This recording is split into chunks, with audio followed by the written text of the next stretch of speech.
Il y a ce jour, ils allaient prier pour la sortie officielle des Amokolo à Lobby, pour la sportive Mouvement Libération du Congo et MSC Jean-Pierre Bemba. Nous allons essayer d'en parler au cours de cette émission. Notre invité n'est pas encore avec nous, il sera là dans le minute qui suivent pour parler justement de cette question et d'autres questions qui sont liées à d'autres sujets liés à l'actualité. Onésime Singani est derrière la cabine technique ce matin. Comme toujours, Héritier Toubilandou est derrière la caméra. Pour le compte de nos partenaires de CCTV, Ralik officiel, votre chaîne YouTube. Alors, nous allons prendre les interventions. Vous nous allez donner vos points de vue. En attendant que tous soient invités à Kokome Labiso na minute Mikolanda. 082 33 33 749 082 33 33 749 on a numéro standard Nabino.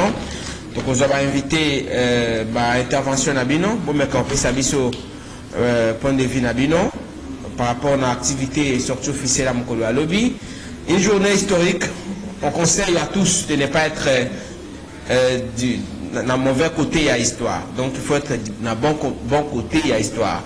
Voilà, nous allons prendre quelques intervenants. Bon, point de vue Nabino par rapport à rendez-vous. Il y a lobby, dans le stade de Martyr. Déjà, le stade de Martyr est revêtu de sa belle robe pour abriter la cérémonie de demain. Onésime, je préfère qu'on revienne sur les spots de l'appel du mouvement Libération du Congo lancé par le président national Jean-Pierre Bemba Gombo et puis Tozomina Studio, Tozuba Pen. 082 33 33 749. On va parler sortie officielle avec notre invité, bien entendu, mais aussi d'autres sujets liés à l'actualité. Vous allez les découvrir dans les minutes qui suivent. J'espère qu'ils sont déjà dans le couloir. Les réalisateurs me font signe qu'ils les préparent déjà pour être avec nous. Voilà. Alors, 082 33 33 749, 082 33 33 749. Nous allons prendre les interventions, mais souvent dans cet élément et nous revenons juste après. Une date, un événement, les samedis 29 avril 2023 au stade de Martyr de Kinshasa. Pour ces rendez-vous historiques, le président national... Je voudrais le dire. On a dit que la Congolais qui n'a pas Samboka. Donc, il y a des matins. Eloko bazosala wana sala wana toboya mona ntango ya kabila donc nakomprendre parce que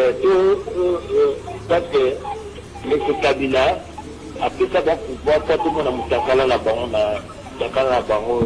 na miso avec motakala lokwa tobeyaka mpona biso na équateur Nego Best, merci d'intervention. 082 33 33 749 082 33 33 749. Allô, bonjour. Allô, papa, bonjour. Bonjour, Ndeko Benguel Kombona. Oui. Papa, bonheur, pour la vélo, on va poser la exacte. Donc, quand tu vas dire à ta vélo, et tu vas la déjà pour ça, on va la sauter la barre. Donc, on va poser la poser exacte. Il va y aller pour la boutique déjà 15 minutes de blanc aussi, 2 minutes déjà, mais par contre, on va faire 10 minutes, 10 minutes, on va voir les forces, les clients vont prendre, et donc, on va dire pour les exacte. Donc, même pas toi, l'un de les péquets, la bataille sur la plaque, on va vous sauver la satisfaction. Donc, si tu viens de moi, on va vous sauver déjà pendant ça, mais non, c'est déjà pour ça, exacte, m'abonner. Donc, on est dans la bande de ma place. Donc, on va dire, dans une fois, on va limiter la peine dans ça. Mais on va dire que les péquets, dans la tête, on va. Merci beaucoup. 082 33 33 749 082 33 33 749. Allô, bonjour. Oui, de Kobe qui me soit plus comme bonheur. Bonjour, invité, on a béni dans la commune de Martine, de Prita. C'était la union sacrée. Et nous, on a l'honneur de la président. Toutes les choses s'attendaient de nos côtés dans l'eau de la carte, nous, dans le bas. C'est caché, il va nous bloquer. Et tout le monde est trop, tout le monde déjà en haut, gouvernement, au sein de l'eau. Donc, si on tout dit, ils ont la marque, ils ont la préparé deuxième mandat, chez les États. Donc, on a donc que tout s'attendait de l'eau côté de l'eau. Pour les gens, on va chercher ma stabilité, la bonne. bakie kosanga to batise mboka to toselo kwa balukatu. Merci à plus tard la machine. Merci de plus tard pour l'intervention. 082 33 33 749 082 33 33 749. Non, c'est la Guy Bumba Benga. Toute explication à Guy Bumba, n'a papa Raphaël. Directeur Raphaël, hein?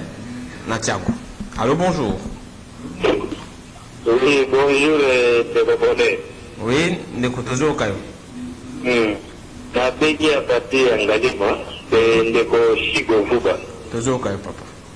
Bon, ngaye no kwa hizo kama mtanga kwa tumio kwa zero kwa sorti officielle ya Union Sacrée. Union Sacrée qui l'a mis les lotis. Alors population a dû souffrir et les lots. Donc sorti officielle ne vous changer population n'a pas du hasard nango. Mais ça y a monté, on est à ETP. Et puis les gens on a télé de formation là nango. Na siman de bonheur pour faire la raison. Moi ils ont dit que c'est 15 millions de dollars. 15 millions de dollars réseau Pima, la quête à l'État. On a la sortie officielle de Hawa, tout le monde a bon, tout le monde a mis la provinciale. Tout le monde est dans le monde de la donc il ne va pas se faire pour la puce. Il ne va pas se faire. Voilà, toujours la deuxième série à appel, mais bien avant, toujours dans le studio, le quoi tu vas que vous avez invité la biso à Comédie Biso. Tu continues que Yambabino Bandeko na minute Mikolanda. Casto Kotana on a matali. Si j'ai l'habitude le cas de l'objet sortie officielle il y a une sacrée que ça les malobi dans stade de Martyr à part des comptes tu préférerais que tous en amont la première partie de la qui ne désire Mbozo Abozi moko ba député provincial il y a mouvement à libération du Congo il y a Jean-Pierre Bemba Gombo Jean-Pierre Bemba pas plutôt tu koyoka appel à la mobilisation naé mokambi il y a mouvement à libération du Congo abengi ba congolais bazar lobi ba ike na stade de Martyr pour en comprendre pas l'activité ou la cérémonie à sortie officielle à l'Union Sacrée. Patrick Ilenga, c'est ça le nom, hein? Ilenga, candidat Funarep, Arep Yagi Luando, merci beaucoup. Parti membre de l'Union Sacrée.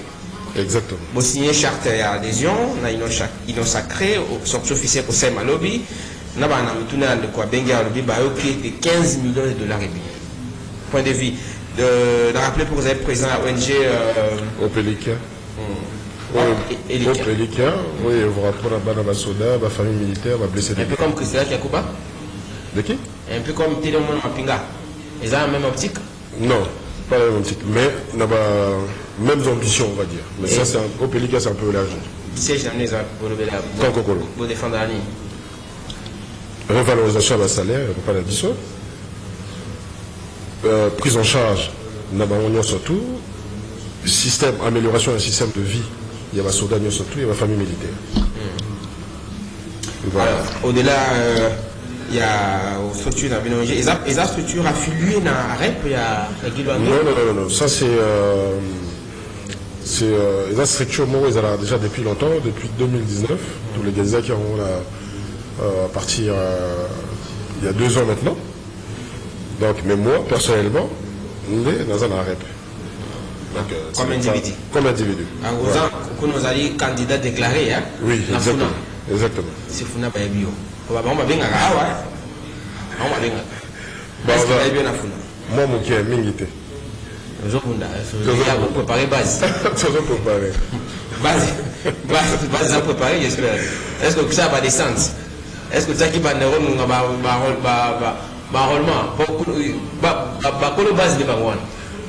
bon, ma stratégie a montré un peu différent. Est-ce que vous avez un Funa? Bien sûr, on a un Funa. On m'a bien regardé. On m'a bien regardé. Satellite, c'est ça. Le Patrick Elenga. Alors, vous le à présent à ONG Hop Elika. Soudain, pendant la situation, ils ont amélioré 4 ans durant depuis gestion antique de la oui. Apparemment, situation, ils ont amélioré la situation. Non, pour l'instant, amélioration, ils sont sur le pas, mais nous avons l'urbanité. Alors, moi je pense que Bissotozan a pour vous rappeler encore qu'il faut continuer encore pour améliorer en haut jusqu'à ce que tout arrive à un niveau adéquat, hein, le strict minimum. Et à partir de là, on verra la suite. Arrête pas, il y a Guilouando, c'est ça? Oui. Pour l'autorité de référence. Apport na bino ezali na union sacrée. To ba na union sacrée parce que toko lobia toko ba lobia ce sortie officielle na ba o ba ndeko ba lobia wa 15 millions de dollars. Moi je n'ai pas le détail. O ba on ba pesi yango. Ba on ba benga ka papisa ba. Ça on a ba on ndenge bazan. On ba pesi révélation, tout bien révélation. Ba beza 15 millions et demi na libinga l'État pour na kobongisa molulu ya lobby. Et puis la bibino pour mobiliser déjà base na bino. Exactement. Alors, arrête apport na union sacrée. Donc 15 millions non, Torzunga après. Apport au sein de l'union sacrée, c'est-à-dire que l'autorité de référence à Zosala, Moussala, Nenge, Longobani, na gouvernement, donc ce qui fait que son apport, le chef de l'État l'a renouvelé encore Venaye, qui prouve qu'il est en train de travailler. Son apport est très important, et puis apport à REP est très important. Aujourd'hui, quand on parle de parti politique, on sent que AREP est présent, donc c'est un apport très important et très capital pour le chef de l'État. Ils ont posé dans mon solo, pour te dire que mon cours dans mon solo belé. Qu'est-ce que apport bon là il y a apport à AREP azoni ngame masika na Congo. Là tout dans mon solo té. Tout ça sur le plan de vie à travail, à Moussala. Na ambition. Ambition AREP ezani. Déjà, vous avez déclaration en soutien à la candidature à président Tshisekedi, à travers adhésion à l'union sacrée. Oui. Mais, binomoko. Binomoko, à terme, il y a contribution pour la. Ambition est très importante, c'est de mobiliser dans nos bâtonniers, surtout pour nous renouveler, pour que le président de la République soit d'abord élu, soit réélu. Allez-y. Oui, c'est une ambition primordiale. C'est-à-dire que AREP a côté de la Moussala, pour mobiliser la base surtout, surtout base à la début, pour la tendre au côté de la Maponami, pour le président Etienne Tshisekedi, à la source réélu. Donc le président Félix. Oui. Le président Félix Tshisekedi Ngolo. Exactement. Ambition de monsieur Guy Luando. Un jeune, courageux. Exactement. Tout l'a dit pour l'année. Pour la Moussolo, tout l'a dit pour la.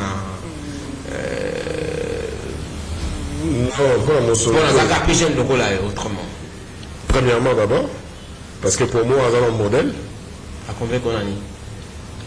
C'est pas Guy Luando d'abord, il est mon personnage à convaincre. C'est d'abord le projet AREP de convaincre en premier lieu. Après, l'autorité de référence lui-même, via son parcours, moi en tant qu'intellectuel, je le prends comme un modèle. C'est vrai que nous sommes de la même génération, mais il faut avoir des modèles de génération.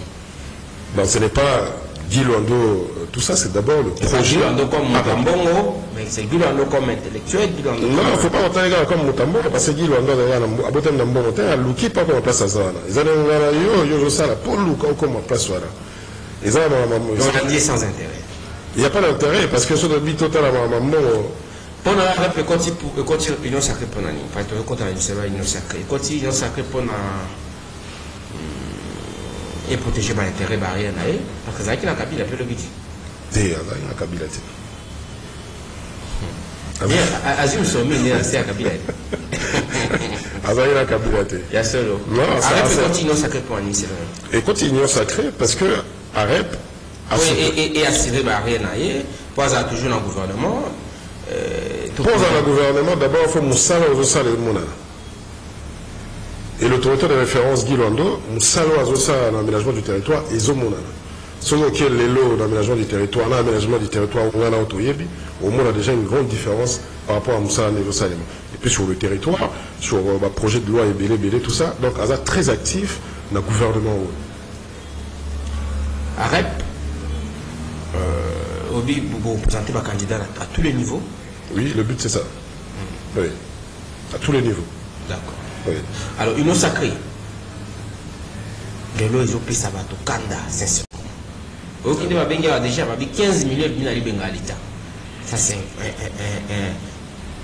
une information qu'on prend avec P7. D'accord. Problème, union sacrée, il y a ma Congolais, c'est qu'ils ont géré ma B 4 ans durant. Ça a des martyrs, les alliés, mobilisation basée dans Misolo, parce que Misolo était Kobima. Peuple a sima à binoté. Quand on va au Bongo, est-ce qu'ils ont pu se capacité? Pas bien avec au Gabon. Non, t'as pas bon, ils ont pu se courage pour te mobiliser encore à la base. Voilà, ça qui est bisso, tous appels à bateau, bisso. Vous savez, Montonio soit d'accord, on a binoté. Il y a des gens qui seront contre et Batumsu Bazara pour. Bon, Baza contre. Tant mieux. Bon, Baza pour. Bon, pour avancer dans le monde. J'espère que Bota il y a Moussolo militaire, quoi. Patron Bemba, comme patron Setiale et tout ça. Bato Basala Combo. Je n'ai toujours Bunda, quoi qu'il en a pas Bundaki. Mais on va dans la population. J'espère que ça va descendre à la base. Situation, il y a un beau calé, parce que les mamans ont montré de tout dans Kayambo. Donc, quand on a le campagne, tout est Mbimba à Liboso. Situation en beau calé, n'est qu'au Tamola. Ce qu'on a à Kamola ici, on peut savoir combien sur 10. Au secteur où évolution est allée, au-delà, il y a une sacrée comme une plateforme électorale. Ce qui est là, aux Amola ici. Depuis 2019, je pense le 24 janvier, depuis Azul Mokonzi, il y a pouvoir, au Congo démocratique. Ce qui peut changer, c'est ça m'a dit à cause de je suis bandé à beaucoup. Surtout les Congolais, Monique Oko, Basikoyo, les Abongo, parce que nous avons pris sa point de vue, les Congolais ont pris sa point de vue, à sanctionner la IRM. Le lot, 4 ans durant, je suis en Boka, président Zeketi. Aux Amambres, il y a une sacrée, il y a une casquette, il y a moyen réplique la partie membre de sacré, mais on doit si tu places la Congolais, place au couteau à la base, passe à Congolais, les alliés, pays sont à Congolais, les alliés. On peut se prendre de vue de façon globale, dans le secteur où avancé les alliés, on a placé les années comme ça, on peut se cotation comme ça, tu continues à ma sortie officielle à lobby, il y a une sacré. Alors, dans la caméra. Pour ça, le bilan, si tu veux ça, le bilan à 4 ans, ils ont un peu difficile. Moi, je pense que le bilan, faut ça sur base, il y a 2 ans, 2 euros, séparation, ça évague entre KH et puis FCC. Parce que avant ça, mission sur Toyebi, la difficulté, Nino, donc on a beaucoup là, au Kuta, par rapport à bateau, Bazaki, avant hier, tout ça. Alors, ceci étant dit, c'est que on a 2 ans à Tikali, 2 ans on a 4 ans. Moi, ça, il y a locaux. Il y a belé, mais cassé mon en attendant sur la mise sur la bateau. Après, moi, quand on a il y a Robéba, c'est vrai que le monde a la beauté. Alors, moi, je pense que le pays est vrai dans difficulté. Et tout ça, dans la voie Moroya Malamu, peut permettre Bisso Mboka d'avancer. Alors, pour tout comme à niveau, je sais que ça y est. Qu'on renouveler, parce que ces intentions, tu dis qu'il y a des intentions derrière Malam. Tout le monde est sur le plan de vue, sur ses déplacements internationaux, à Bundiming sur le plan de vue diplomatique du Banda, parce que là, il y a du Banda pour qu'on lande la marinière surtout, et le résultat, tout le monde a aussi. Mais c'est vrai que le résultat, sur le plan de vue diplomatique, est un peu moins tard, parce que moi, je suis à Kébélé. Alors, tout de suite, moi, la population sentir, effort, surtout, les athées. Effort, ça va prendre beaucoup de temps. Pour tout sentir l'effort, il faut que ça y est, quelqu'un Mobimba, il y a un gouvernement, il y a un warrior, ça là, en fonction de. 2 ans, il y a un cambi école, 2 ans, il y a un c'est pas ça que tu as mis tout ça, évaluation, évaluation, il faut tout tenir compte il y a 2 ans. Et puis séparation, il y a un FCC. Exactement. On a bossé mon pinza. Responsabilité, ils ont un année. Ils ont un mouton d'image qui ont signé un accord dans la FCC. Topi, ils ont un peuple à Ponaki. Parce qu'il y a peut-être cause à paix à Moutoboponi. Vous savez, je suis à Mabé. Azan en vision. Là, il va payer sa charge de l'eau. Parce que la Covid et tout ça, il y a le but, tout tenir compte, il y a gestion en Boka, qui dit depuis 2 ans, au Bakabouek, dans le Bokabila. Et puis, l'événement, il y a qui est belé par rapport à. Parce que quelqu'un a, et au-dessus des cas, quelqu'un a très difficile sur le plan. En tout temps, il était payé.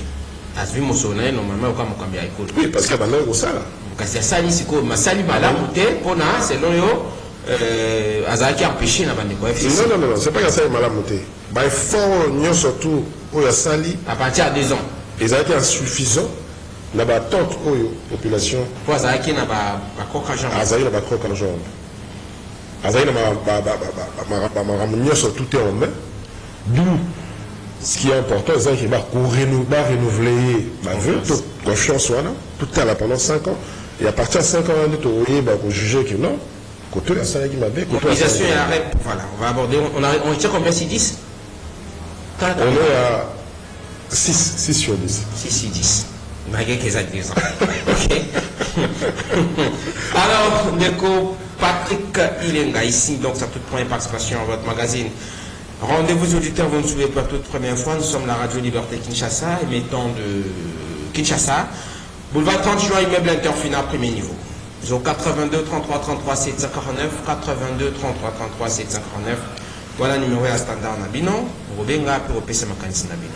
Alors, Union Sacrée sortie officielle le 29 avril 2023.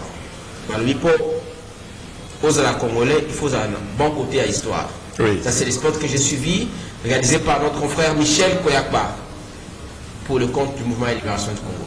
L'appel à la mobilisation du président national Jean-Pierre Bemba, le VPM en charge de défense et à ses combattants.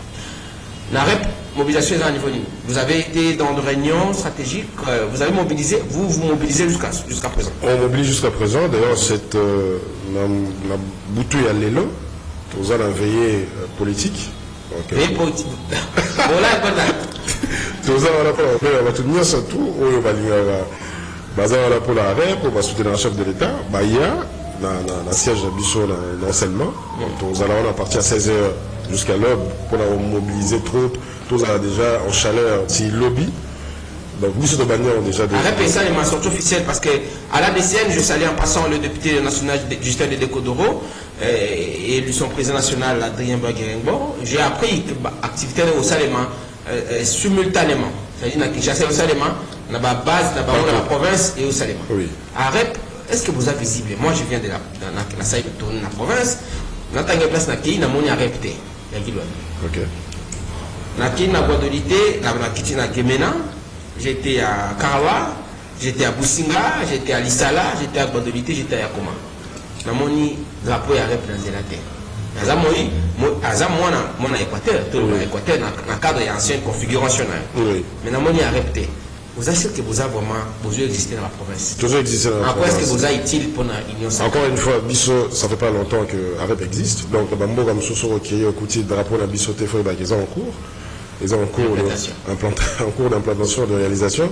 Et quand AREP s'implante quelque part, c'est d'une manière assez très forte. Il met un balamon, un surtout. Alors, tu vas siège pour au moins pour n'importe quel Équateur, pour le coup, on a autour des scènes, c'est bon, drapeau, siège, et ton ami, même des gars, ton ami, la Moujima, j'ai vu ça, Moujima, au fond du village là-bas, à moi, mon roi kiosque, mais Front Patriotique 2023. C'est ça, non? Pour un président de la République. C'est ça, c'est la vision du Bécaye. Mais arrête, avec tous les moyens que vous disposez. Non. Là, on ne parle pas de moyens, on parle des ambitions. Tout le monde a des moyens. Ce Bissot arrête parce que les sièges, c'est des sièges dignement. Il y a parti politique. Ce n'est pas des sièges de kiosque. Non. Bon, moi, ok, Mbandaka, on a siège aux Apona. Où ils ont limité, on a siège dans les alliés. On a un siège. Ils ont un siège kiosque. Ça veut dire que c'est en cours de réalisation. À partir de non, c'est le ma coquille. Non, nous sommes c'est pas le vide. Les hommes ambition. Pourtant, ambition. Oui, pourtant, ambition, c'est en fonction de place à vendre la place à l'Igna Kende. Exactement, c'est un peu qu'il faut la Kende dans comme antenne, on sent la moi ni les beautés. Il faut ceux qui m'ont coqué, coqué dans le thé. Na bongista on m'a coqué au Guanasa et l'eau, on soit la taille à Ibique, non, ou les alipo. Je te espérer que ceux qui vous jouent sur 5 ans, dans le cadre de l'Union Sacrée, vous aurez ma coquille en soi. Aussi, ça va siège personnel au comité. Partout. Pour arrêter ça, est-ce qu'il arrête véritablement la contribution à ma membre de la poche à Guilouane? Non, ma contribution à un membre. Moi d'ailleurs, je suis un membre d'honneur, je contribue 20 € tous les mois, et puis il a payé ça à 50 €, donc ça veut dire que tout ça déjà est belé. Ils ont la poche à Guilouane dotée, ils ont la poche à bas. Vous avez parlé d'une veillée politique? Oui. Lélo. Sortir en Union Sacrée lobby. Oui. Pour nous mettre des gens en chaleur. Pour nous arrête des gens en chaleur, pour mobiliser la troupe, mais surtout. Veillez là, vous allez certainement prendre, au moins, bon, vous allez prendre soin. Prendre un bateau, moi, transport, moi, en appel. C'est comme vous avez appelé à la mobilisation, certainement, vous serez conséquent pour démobiliser, parce que vous ne pouvez pas mobiliser sans démobiliser. En tout cas, c'est pas tout le monde, non, on va passer mon solo, parce que c'est ce qu'il dit ici. Et puis, on va bien sous des foutons, on a rappelé qu'un mot, c'est comme on appelle les bandits. Ou comme on avait mis dans la banque où il y a le lit. Ce que le m'a bien, quand on dit, alors, Nabo Simbo. Quand on voit la veille politique au lobby, vous pouvez parler de moi, vous démobiliser, non, monsieur le temps, tout ça, non, mais ils ont normal qu'il y a bien moutou. Gamme n'a bien qui, il y a un loco, ça y a appelé là, le corps, ah, ça, ça a été oui, bah, de Kobaya. Moi, transfert au pays, ça m'a dit. Est-ce que ça m'a dit? Bon, ils ont volonté, il y a moto. Nous surtout à Roya. C'est-à-dire qu'ils ont dépendent de l'organisation à chaque base, na base. Nous sommes organisés, na base na yo. Pour mon solo, ils ont mis dans la caisse, ils ont motivé la nenga ino sacré. Non. Il y a le journal, ils ont motivé la nenga ino sacré. Ino sacré va passer l'autre. Voilà, na landé na nous, na combien on passe sur la tête. Là, on a yebi, la niveau na ngai, ils allaient que les lots, toujours mobilisés, toujours se mettre en chaleur pour préparer la journée à l'aube. Ce qui fait que... L'organisation interne est nan. Exactement. Là, on met ma bateau dans l'ail, on s'est préparé là. La poche dans la base, mais si on est dans la candidat, il faut quand même moi pocher à moi bien. Si on poche dans la c'est que sur les militaires à l'État, il y a un tout chaque organisation n'y surtout. Il y a une sacrée dans le pays. Organisation n'y surtout. Moi, on fait bima. Moi, contribution fait bima. Que ce soit pour l'opposition, non, il y a bateau à pouvoir. Ça, c'est normal. Bon, on fait bien à l'État. Mais montant au bateau lobby, autant. 15 millions. Non, mais qui peut prouver ça? Toi, là, preuve à la tête. Dans le Kouta. D'abord, on va le Kouta, parce que je ne détiens pas la baguette de la vérité. Mais je pense que les avalantés, contribution à l'État par rapport à l'événement, les amis, mais contribution à la membre, Bissot, autre soutenir le chef de l'État, les alliés. Nous participé pour gonfler pour l'événement les gars. De quoi il y a province d'union va financer remettre chèque na bango il va par exemple pour le financement il y a caution pour la Cambo Italie. Il y a présidentielle par exemple. Alors particulièrement aux la fondation aux la ONG les amis des AT. Non là les amis. Moi, c'est l'ONG qui va œuvrer pour l'amélioration de la famille et de la soda. Alors, tu reçois des séries d'intervenants. D'abord, pour les bossos, toute certitude. Est-ce que vous assurez que la population a si mal démarche à une sacrée? Si ma cérémonie, événement à l'hôpital de Rango. Oui, parce que tout le monde a quand même un gourmand, ils ont les cas à Kinshasa, la population a une assimaté, tu auras tout sentir en gros. Mais heureusement, on a quand même que la population, elles ont accès à la cima. Il y a Konzamboka. Est-ce que vous assurez que l'activité de la réussite? Et vous avez réussi à 100%. Par rapport à un bon ou par rapport à adhésion populaire? Pour la adhésion populaire? Adhésion populaire, et puis mon salaire, mission surtout ça là, pour journaliser la réussite. Parce que je pense que pour les à la réussite, il faut la part de chacun de nous. Le président a pris ses contributions à hauteur de combien pour le pays comme contribution? Il y a posé un moment, il y a posé un cadre de la partie, je suppose. Oui. Cadre de la partie. Président, moi, mon contribution est bien. Moi, mon tout est mis pour moi activité. Bon, là, j'ai ma finance. Ok, dans une intervention. Je rappelle que nous recevons pour vous Patrick Elenga, alors, président ONG Hop Elikia, Oekolanda, même Matali, conditions de vie, il y a exactement. D'accord. Dans une intervention au commis à aussi ceux qui parlent de quand le cas participation à l'écossais tant que mais ça le passé pour pas le voir mon casse bateau 082 33 33 749. Allô, bonjour. Qui dit ça ma pas moi le kokeba sauver qui ça me mandeko mutabo mamuninga za tete on a congolais de séance. Allô, bonjour. Bonjour. Dîner volume à radio passe aux alliés. Ouais, mais toujours quand même. Moi, papa journaliste, vraiment féliciter la question surtout papa Nabiso. Je vais poser papa question. vraiment yo ozosepela na ndenge tokotika bana na biso to bankoko na biso na situation ndenge mboka ezokende yo ozosepela na yango bato bakufa na este bato awa na kwango bazokufa ete kongole transport kuta eyebanaka monta te bambisi okokende kosomba esini yo edimaki eyebanaka monta te bambongo edimaki sikoyo yo vraiment osepeli na lolenge wana ndenge kotika bankoko na kongo vous êtes maudit. Ah, Bilo. Kaka kwa la Bilo na stade wana ndenge bosangana wana kaka kwa la Bilo wana. D'accord. Avant tu vas te soigner le sacré. Ça de quoi quelqu'un a parlé à votre mort de venir comme un boula. À bien boula, on met comme un casse. On peut comment il a appelé ça? Du soleil à Wata, c'est ça? 082 33 33 749. Allô, bonjour. Bonjour, mes commandants. Bonjour, papa de Nouat Kombolani. C'est papa Bala. Toujours Kayo. Ah, après si je vais à Moté, je ne peux pas faire un Moté. Bon, si quand on va faire ça à la Moté. La prophète sera dans Moté la Laïté. Non, après c'est un Moté. Il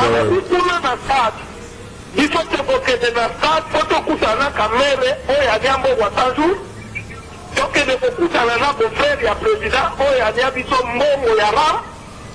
Ndeko, ça va. Nakati. Nakati. Je rappelle que vous avez Ndeko Patrick Elenga, Azali, candidat déclaré à Funa et à REP et à Ndeko Guilwando. Pour parler un message à président, après l'intervention, l'émission est en direct. Hein? Allô, bonjour. Allô, bonjour. Bonjour, Ndeko Benga Kombonani. Oui, le coach, monsieur. Oui. Na européen zalaki bakote sur 2 ans mosusu laki stockage otuni te bien abandaki kofuta na to te omondeli aleki moko bon na kofuta wana bandeki kofuta na 2 ans na rpc atalaki na alamu te mabe apesi yo réponse te bon nalingi naki na ye ntango bakabani na rpc na kasi ntango akotisi nani rpc nga dogaki ye ntango akotisi biso na erc rpc nga atindaki ye ntango abenge biso kutarine nyonso koti na mboka leli ezosala biloko bisa ndenge tozangi pouvoir oyo tozokende soki 2 mois soki 3 mois ndeko boza wana na stade wana nzambe alingisa bino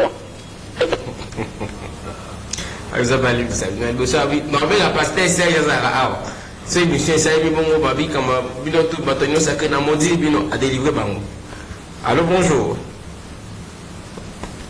Allô. Allô. Oui, le cause en direct. Bon, moi, pour moi, on a des bien, mais là, d'accord, on a des idées dans le baquet. Donc, quand il y a un autre produit, quand il y a bloqué et le côté, quand on a fait chercher à des déconations, quand il y a bloqué, le gouvernement, tout le monde a capté délai.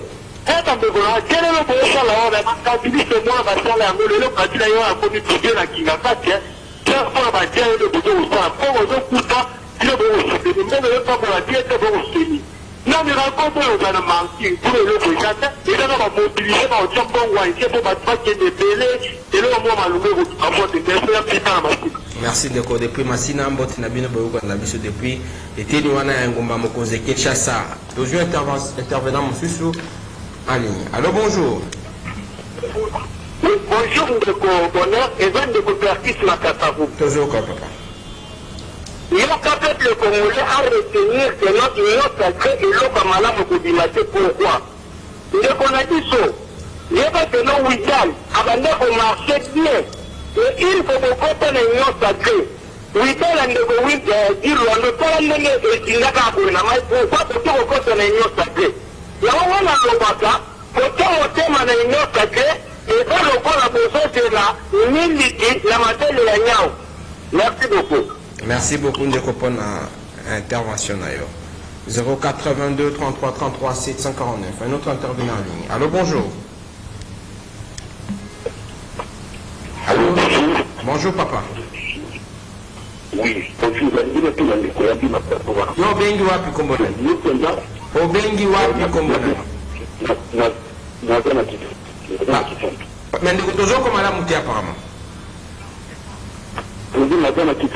Qui sent tout toujours kayo, qui sent tout. La Congo centrale. Moi,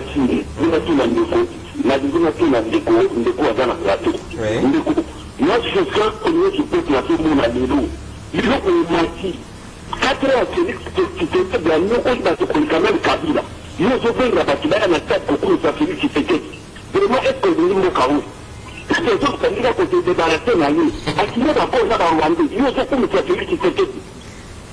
Merci Ndeko, merci Nabil Mbobengi Bissoso Bengi tenu compte à temps d'antenne 30 secondes, il suffit pour résumer l'intervention. Vous allez belé Mbote Nabil Mbobengi depuis commune dans le bas province à Congo central qui sentent principalement. Allô, bonjour. Oui, alors. Oui, bonjour mon frère. Aux en direct. C'est l'homme de Clément, il a fait Clément la bandale. Toujours Kayo. Dans le Bible, au Moni, quand il y a des gens qui ont charge, que ce penga les gars, place on a pas le rôle là, il y a des gens qui ont plan, charge, c'était quand on a gagné, aux gens qui ont marre de nous, je sais pas comment ils ont sonné. À Congo, il faut pas dans la lignée. À Congo, il faut pas tangana pour la Russie, ça m'a ramené dans la Congo. Tant que tu as tangana, tu as mis dans ma tête en pogne, on a bien. Donc, on va s'engager les matins. Batuna, on a la taille de Tao, Batuna, on a la canance, il y a Robo, il y a Nyoso. Par nous, pour bâtir la Ligambo, pour bâtir sans faillir le royaume, sans faillir le royaume, on va prendre le doyen. Voilà, mais s'il vous plaît, Deko, je vous ai toujours dit, ils ont une importance de mon côté, autant la origine. Ça ne représente rien du tout en termes d'avancement. Hein, Deko, Clément, je suis désolé de vous raccrocher, mais c'est ce que je vous ai toujours reproché. Ou vous tous, auditeurs, auditrices de la 96.8 MHz. Allô, bonjour. Bonjour, notre question de l'invité la politique, surtout des petits de la côté la Massina. D'abord, il faut souhaiter pour une émission à la caractère éducatif. On peut ça monter. Ça relève d'une éducation. Tout à la attitude, le Pouta y a la ligne, on peut ça va nous monter. Il y a tout ça d'une manière sélective. La présidente à Olio, la mouille de ça à Olio, ce n'est pas une bonne communication. Alors pour la thématique de la mission, on devrait d'avoir qui a 15 millions et demi pour l'activité Olio et à lobby. Je ne sais pas ce qui va y avoir un mécanisme où le monde est dit, madame, qu'est-ce qu'il y a l'État? Le donateur, quand on va recommander, on va dire, madame, il est à recommander. C'est pas ça, et puis, bah, on a plus de faire un bon rôle à Olio. Pour la Roussamanabanina, l'Union savait jouer des très bonnes choses. Nous avons vu plus de 1000 partis politiques. Si on a déjà plus de 500 partis politiques d'ailleurs vous avez réunis pour soutenir notre mort, ça c'est déjà bon, il faut encourager. Parce que si on a dit sur la radio, il faut fédérer par force, pour nous soutenir l'initiative ou bien candidat mort, ça c'est vraiment encouragé pour les restes, ça c'est un message d'orchestre. Merci Ndeko pour l'intervention. 082 33 33 749. Dites à Onésime Sinaï de nous préparer les messages du président national Jean-Pierre Bemba par rapport à la journée de demain. Allô, bonjour. Alors, bonjour de mon bonheur, retour résaté. Dans la Nekoki Bumbu, raisonnement à Zamango. Moutazana plateau endémique. À l'Obéninike, bon et Bimara, l'État même opposition, même majorité. Aïe, Sangana opposition, bon et Bimara, ministre, Nini. Alors, bon, l'État est bimou. Alors, c'est le bango. On va salir l'union sacrée. Tous soit sous base, donc ça sous Mendes, on va bomber 100 personnes à barrer 0, à l'ouïe qui va bomber 10. Parce que ça sous Baboucha, Dalia, sous le monde, ou Tinabani. Pas tout, on va dans l'union sacrée, mais pas à Kabila. 18 ans à Kabila, Kamer Azaraganani. Azaraga Nani, cofondateur à Peperde. Même Azaraga premier vice-président, bon, Nana, on va et la masse Kawana et Zanan. Alors, dans l'Ingamboka, papa, dans la plateau, on a beau l'Ingamboka. Et ça fait qu'il y a eu moins parti aux Joliatiens, mais 100 personnes, ma Joliatiens, ils ont la champagne, mais 1000 personnes à Tamaï, dans la moitié, c'est un péché, même la Bible. Donc, ça, la tout équilibre et quota. S'il vous plaît, l'Ingamboka, et ça fait que Pino va polluer, on dit aller les réseaux sales. Ni dans les autres, la terre. Puis, tous les commis 300, avec 100 francs, avec 1100 à Kalanata, et Capitano, sur la 10 pistolets, les règles commis 3110 pistolets. Merci Ndeko pour l'intervention. 082 33, nous prenons deux intervenants, toujours qui à répondre, et puis nous prenons une série à Souka, l'intervention à Madeo. Comme on en a qu'un seul aujourd'hui en termes d'invités, toujours deux intervenants, et puis nous toujours dans la studio. Allô, bonjour. Oui, bonjour Ndeko Ndeko bonheur. La réflexion vraiment de la question posée dans les messages. C'est qu'on a plus de Yéwana pour la mais de la population. La population souffre. Nous avons un parti politique de Moko. je te dis, n'abord que le Bakoba Fati pour te quitter mais la chose de la pauvre n'a pas quoi. Il y a mon pays au salaire. Tout ça de la pauvre n'a pas quoi. Il ne faut pas dire des conneries sur l'équipe de plateau, tout ça pour faire plaisir. Non, non, je ne vois pas. Il y a pas de chose là. Il y a pas de chose là. Il y a pas de la pauvre n'a pas quoi. Il y a pas de la pauvre. Il va de la pauvre. Veillez à mon ça. Nous prenons le tour de notre intervenant pour le compte de cette première série. Tous un message à présent, toujours dans le studio de Patrick Elenga. Allô, bonjour. Allô, bonjour. Donc, votre réunion a pu comprendre la journée volume à radio parce que ça.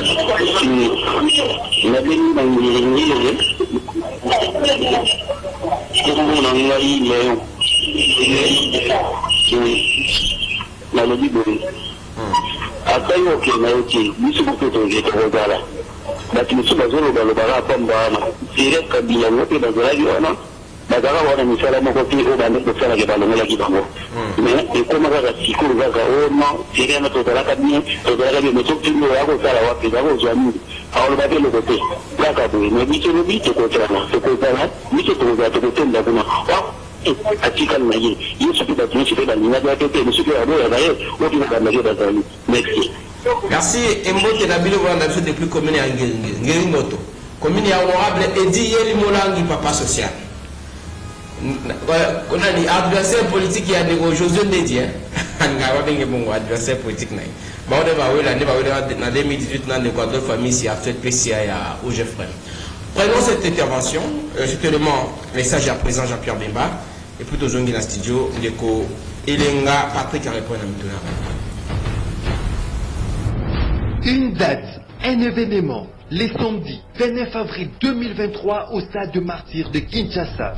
Pour ces rendez-vous historiques, le président national du MLC.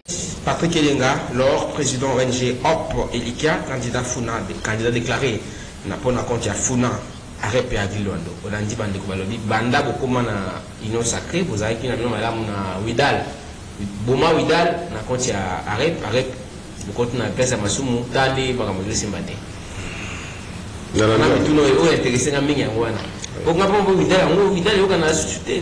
pas, ils se confondent en arrêt. Bon, voilà. Il y a une bon là-bas. Je pense que Widal, les beaux toujours à Widal Mingi par rapport à l'action réseau Salem, parce que l'autorité de référence, Azalaki, a assumé le rôle monté au sein du gouvernement. Il y a un moment donné, Azalaki beaucoup plus Widal. Mais les lots, Tissiko, Widal et Osala, action on n'inga et Sala avant. Rien n'a changé et Widal continue toujours de faire son travail. Mais c'est vrai que Batomaza focalisé beaucoup plus sur le forte personnalité, il y a autorité de référence qui est Gilondo. Il y a aussi la décadence Wana et que les gens pensent que tout Tiki Widal et comme il y a la politique, tout ça. Non. Il est très actif dans Katsa Widal. Vous entrez dans le site, vous allez voir qu'il est tout le temps en permanence dans les réseaux sociaux, sur la Naba, tout ça. Et puis Widal est ça, et puis voilà, mais il s'est donné le rôle au PCA, au Salon, à Moutébanae, car on est à Salon à Widal, il y a un million peu dans le ministère de l'aménagement du territoire. Ce qui fait le rôle à Widal est à fondation. Mais le ministère de l'aménagement du territoire, il y a Moutounion surtout, il y a un bon Mobimba. Ce qui fait qu'il y a un réseau Salon qui est sur le Bosso. Pour les cas Widal, mais l'eau est quittée dans le cas les alités. Pour Widal et Salema, et puis l'autorité de référence a toujours la casse de ça. Tu m'as dit à peine la malédiction. Vous êtes maudit, et puis il y a c'est à des boucana. Et bon. On a noté la question de la plupart des Kanda. Ce que je le comprends, mais en même temps, il y a un groupe qui est trop à continuer quand on a Kanda. Kabila a le pouvoir, si Kabila longo tozara na Kanda, to sepe la raté. To ça mais nous avons bâti des avis moi la mboka oyo to longo la étranger, bochagi na pouvoir étranger, on a bato ba Burundi, diaspora, Congo, bato ba Koufi, ti finalement, bâti biso moi la mboka. Non, to ça toujours les essais. Mais nzambe ateli biso mwana mboka nzambe ntango oyo bateli biso ebangisi nzambe ayoki elelo na biso pendant tout longtemps pendant un long moment tobanda kolela tolingai susu kabila te akende mpe bokende lelo bakomosana mpe bokende. Vous savez, l'homme met toujours un éternel insatisfaite. C'est dans nos germes. Ceux qui les mettent à tuer, ndeko bonheur à tuer, au monde arabe, tout ça, il y a des journalistes, à combien d'années et tout ça. Parce que nous avons appris à émanciper, d'évoluer et tout ça. Alors, tout ça, mais là, qui nous a ballon, la Kabila, qui va tuer le monde en boca. La première des choses, on doit d'abord être content, et puis nous devons nous tous réunir tout autour. Il y a moi, on va passer ma casse, pour ça, là, ma rambo, biso peuple, toujours 5 ans. Alors, moi, je ne pense pas tous ça pour la rouler là, passer. Pour ça, même on le touche, à côté de la touche, la caca. Alors, moi, je pense que nous tous avons le pouvoir à retravailler, et il travaille pour nous permettre à retravailler biso na bara et mourir malamu, le précédent à Roya, à ça la continuité. Babi, veille politique au Bengawa, il n'y a pas un moussolo. Nous avons appelé à l'Union moto, il y a sacré, à beau temps à partir naïe. C'est la moussolo. Parce que moi, de ma part, déjà, dans une volonté, mais par contre, je me suis déjà organisé pour la base d'Angaï. Mon apport à moi personnellement. Mais, la base d'Angaï, vous allez représenter la Nenga Kota. Donc je me suis déjà organisé l'année dernière. Moi je pense que nous face à un rapport déjà.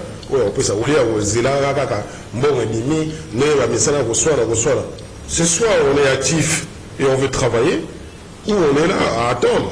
Quand vous êtes là toujours en train d'attendre, c'est là où la population pleure. Donc à Congo central, alors passion Congolais Patrick. Passi Izali biloko emati. Attendez quand un pistolet, naturellement, ils ont les portes au Kosovo à 100 francs sous Kabila lobby, et l'autre pour nous 10 pains pistolet, il faut préparer 3000 francs, l'autre au Kosovo à 1000 francs. Est-ce qu'ils apprennent à eux, au madame, attendez, ils ont répondre en Goa, en toute conscience. Est-ce que vous dites que peut peser le commun? Oui, en tant que bilo partout. C'est pas que au Congo. L'inflation est partout.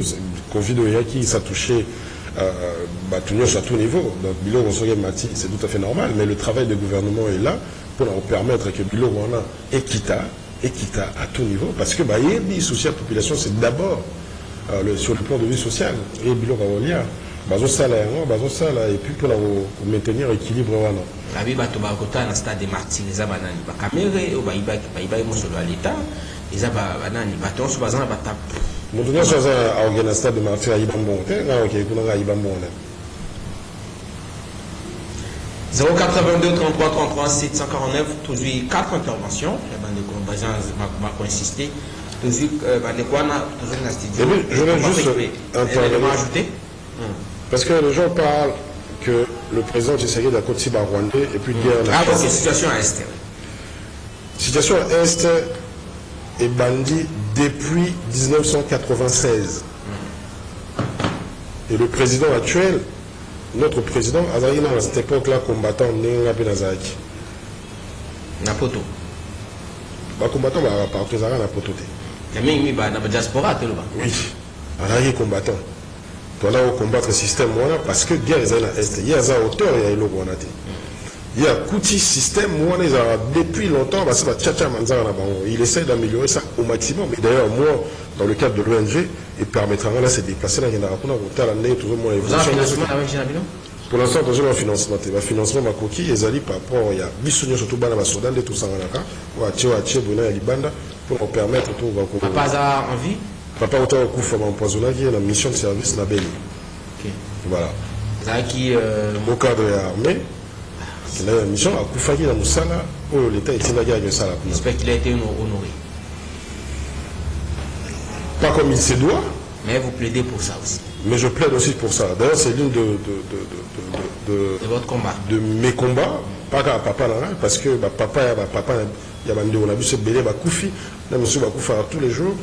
Et ma bonne si on a le bon ami bien comme il faut parce que les bosso à l'époque où l'équipe maintenant tu moi les boules va kundi bango alors toi bazana la famille bazana bande kona bango alors les bosses demandent au tel à perplexe par rapport à Wana. Il y a un moment il y a le Sénégal qui est tous engagé au sein il y a Mboka pour relever la queue. Il faut impérativement revaloriser la situation où on a blessé les guerres. Soda a fait rapport à Mboka Mobimba. Soda a fait rapport à la famille n'a été. Mais ce soldat a fait un peu si sur les drapeaux, bien entendu. Sur les drapeaux. Mais c'est pour toute une nation. Et les vrais héros, c'est ces personnes-là. Ils doivent être bien traités et ma famille a besoin de malam. D'où mon combat personnel. Yango ana otozala on a Kajani. Félix Akouti. Il y a signé encore na Rwandais. A signé encore mon Rwandais. T'es signé encore na Rwandais, c'est Kabila. Qui ne sait pas ça? Qui ne sait pas que Kabila mouta même Rwandais? Qui ne sait pas que Kabila mouta zaïgo? Pas mal à vous déployer. À alimenter tous ces mouvements-là qu'on a eu à l'Est et là-bas. Comment les gens ignorent facilement, ils oublient facilement, et qu'aujourd'hui tout le monde rappelle pendant le Baba concernant son mutuel président.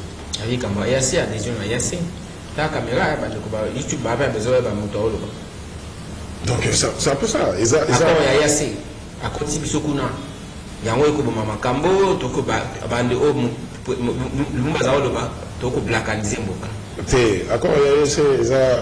Je pense qu'il y a une partie un peu bénéfique pour la BISO, déjà sur base de c'est East Afrique, hein, toutes ces histoires-là.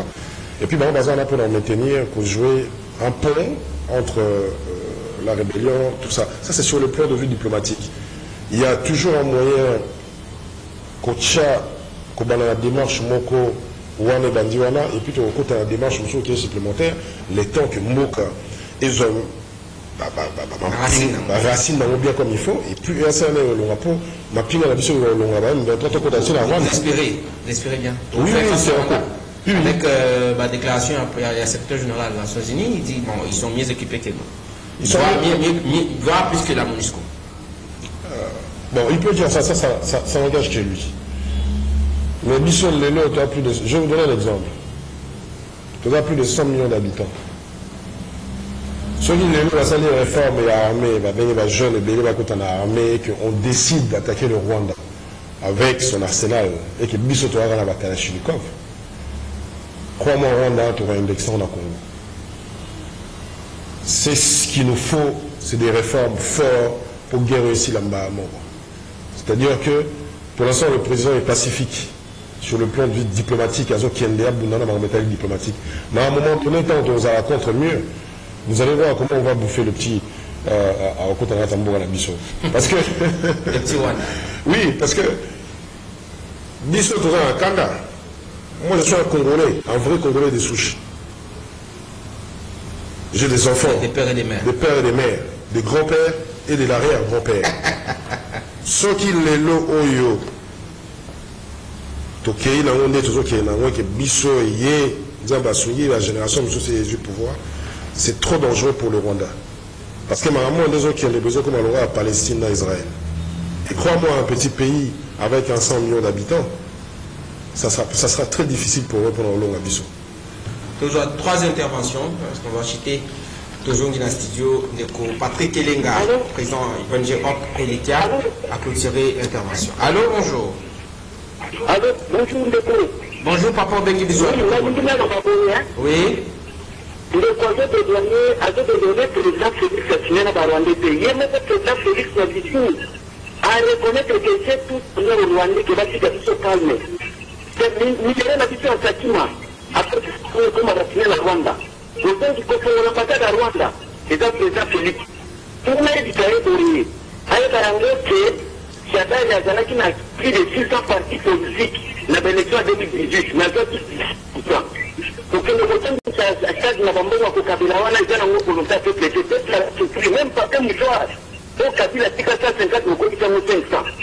Mais si on a vu non à bloc au bout de ça là, mais ratez-vous la île, pour tricher pour les cacher, c'est aussi là. Toujours avant-dernière intervention, toujours dans le studio, tout clôturer l'émission à Bissou. Allô, bonjour. Oui, nous te connaissons Patrick Nagombe. Je Patrick Nagombe toujours quand même. Ok, merci beaucoup mon frère. En tout cas, moi, il y a aussi le Babouli. Tandis qu'on a eu, moi, j'ai un peu de aujourd'hui, il a dit que les Angatina qui ne sont qu'une découverte, ou qu'une narta, de quoi ça, mais quelle distraction, mon Dieu! Quelle distraction! moto aye déjà lobeli bino kino to na yo boto la mboka na bino na yo kata eza mabeli na ngai moi moto ete kaka me loba ndenge wana puis non vous êtes là pour nous distraire toujours cela dit donc la complicité moko boye koza kofunga ngo bakouloir koza moto a déclaré ouvertement comme ça boye bangi bapartenaire na dipolo ya Manyema poka nini on a oluka koequilibre biso sérieusement qu'est-ce qui se passe avec vous vraiment mon Dieu donc c'est ça que Bemba avec tous les reçus on se dit comment expliquer que la mission la distraction la vraiment évidemment très bien mais n'est pas directement d'accord alors Niati on le bien on espérer bien on tous à beaucoup de avec espoir que on mettre en place la stratégie pour anéantir le lobby. Nous prenons le tout dernier intervenant de la semaine parce que tu communes à la semaine qui va clôturer. Je ne sais pas si ce sera de l'autre côté ou de ce côté ici, on ne sait pas. Nous le prenons. Oui, alors bonjour, je vais participer au papier de la chambre. Ah, nous avons la chambre au papier de la chambre. Ok, non, nous avons un problème, il y a un problème passé. Ce qui me tangane la blanc patriotique, il faillit la question à la kuna, la déromitera va se fédérer. Ce qui va tangane na batumbi à sala, mais nani, sous 7 ans à sala, parce que ça va sala. Voilà, c'est bien.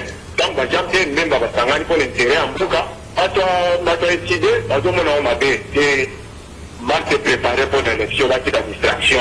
Bango va contester ma bango, ça c'est des plans à bango, on va se taper ça, bango pas chef talent que, pour beaucoup il y a nyoso, on va au bout à nyoso, on va remitera, on va au bout à nyoso, ils allaient là, on va renumater, ils n'ont sacré, ils en avance, nous les autres, ils bossent. Le but de la globale, monde ne motive pas. Yo le matika kate na mutu mwa utetu na yo mutu sala kate obeta kadamu na kwe o de lo zo ne pas bien matin na sala kate o c'était. Merci Naël de Kobenge Bisso. C'était le tout dernier intervenant de la semaine. Merci, vous étiez très nombreux de nous appeler tout au long de la semaine. Bah numéro on se mita nos dossiers on a venu au Longo. Donc déjà je vous dis bon début de week-end. Alors toujours dans le studio à Radio Liberté Kinshasa.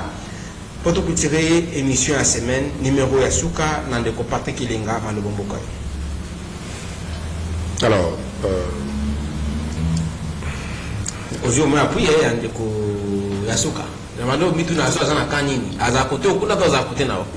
Na mahela côté nao. Non, de quoi résumer Magamde Ozolega. Parce que soyez batu basangani côté kuna c'est bon. Batu basangani côté c'est bon. Abiye mokonde. C'est que dans Dimaki que après signon sur la Wanda mais bah iser bah non bah profiter la bonne foi naï.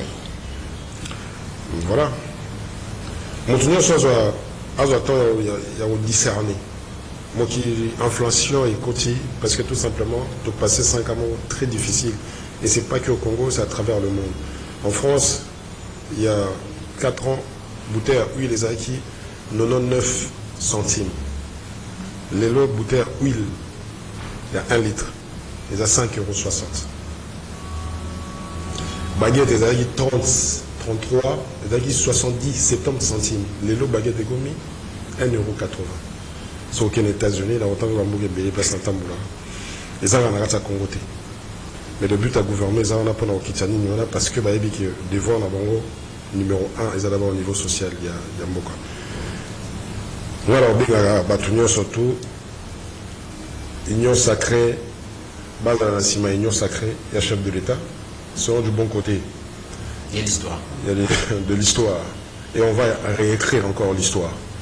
Comme le Souka, de Patrick Elenga, ceux qui ont osé la cause à Moutuni, donc à Bissot, journaliste, aux accords de Moutuni, un monde tout naïf, au monde qui est important, donc sur une émission, vous savez, tout le monde comme on le va pour. Que tout muté alors qu'entretien comme Nasuka, émission magazine en deux auditeurs, émission à cause de Nabiso Balandi, et comme Nasuka pour la semaine. Nous tournons en anglais à la ligne, au mitou nous tournons à la où il y a noli peut tout clôturer émission. Alors, nous tournons on a allé. Ils ont un renouvellement de vœux. C'est-à-dire que Batou, une bonne partie, va perdre confiance dans Bango. Les gens doivent se remotiver, remobiliser. Derrière l'idéal, mon robot. Parce que c'est en étant soudé qu'on est fort. Mboga est malade parce que Rwanda et que nous sommes toujours insatisfaits comme nous sommes profiter de la et divisés. Moi, je pense que nous devons être soudés. Partout, on a besoin de rater. Kobungisa, nous devons nous saluer. Donc, malheureusement, que lèvons-nous tous derrière l'idéal Moko pour Mboué Bosso, qui est le chef de l'État, Félix Antoine Tshisekedi. Merci. On visite comme le siège de l'ONG Hop Elika. Quand vous voulez, nous sommes là, on est basé... Et le téléphone, c'est pas important, on passe la main à la technique. Alors oui, justement, la technique va mettre tous les numéros de téléphone en place, mais nous avons un site qui est hop-du6 elikia.org.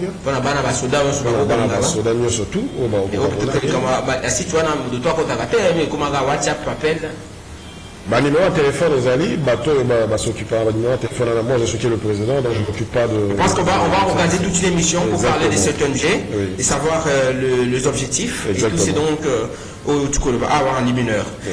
Merci à vous tous d'avoir suivi, vous étiez très nombreux. Suivez ce programme en rediffusion à 20h juste sur votre radio, la radio Liberté Kinshasa. Et Rissé Toubilan, nous merci aux amis qui nous tout au long de la semaine, toujours fidèles au poste. Onésime Singani, tout au long de la semaine, on a été également avec vous. Nous vous disons merci de nous avoir suivis. Nous nous retrouvons le lundi. Entre-temps, ce sera le week-end, un week-end prolongé, parce que les artériers, le 1er mai, anticipativement, bonne fête à tous les travailleurs. Alors, moi qui serai, je vais aller voir ceux à réciter. Bonjour à lundi pour le à 9h30 et de 10h30 à 11h30.